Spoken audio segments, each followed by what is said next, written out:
But what do you expect the reaction, and how much tougher did Yaxel Lendeborg make it for his team? I don't know how much he'd had to drink when they did that video. It looked like he was feeling no pain.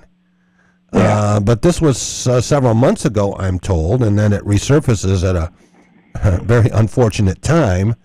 I haven't heard anything from Yax. Maybe I missed it, but I did hear from Dusty May saying that Lendeborg was sorry, apologetic, and talked to his teammates. I don't know if he's talked to Purdue yet. I do know that Tom Izzo's had some guys do some stupid things, and he makes them like call and apologize and talk to people about stuff sometimes. So I don't know. It'd be interesting to see how he has treated tonight in Mackey. Yeah, I don't think that game needed much to have that crowd, at a boiling temperature, but he found a way. They often do, that program, and they did it here. Far be it from me to ever want to give Dusty May any credit for anything. He's pretty quickly become irritating on a host of levels, and not because he's winning. Not just to you, but to coaching colleagues.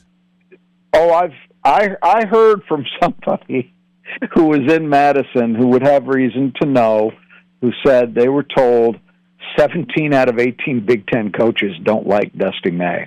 So we can figure out who the 18th is, right? Yeah, I think it's pretty evident.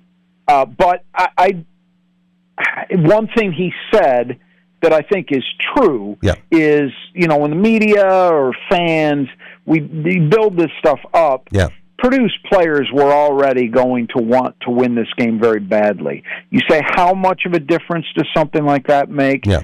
Maybe not a lot, right. But the other side of it is you don't ever give someone added motivation. Yeah. It's unnecessary. It doesn't do you any good.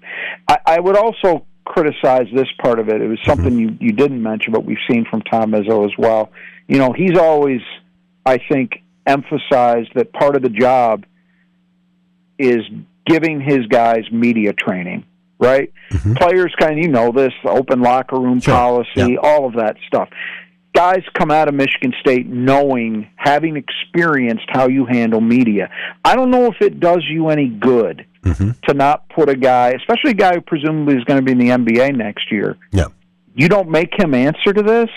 Yeah. That's a little Bush League to me. I remember when Martin Cleaves and Antonio Smith took the beer out of the convenience store right at the corner of Michigan and Grand River Saginaw, there where it splits, right, on campus.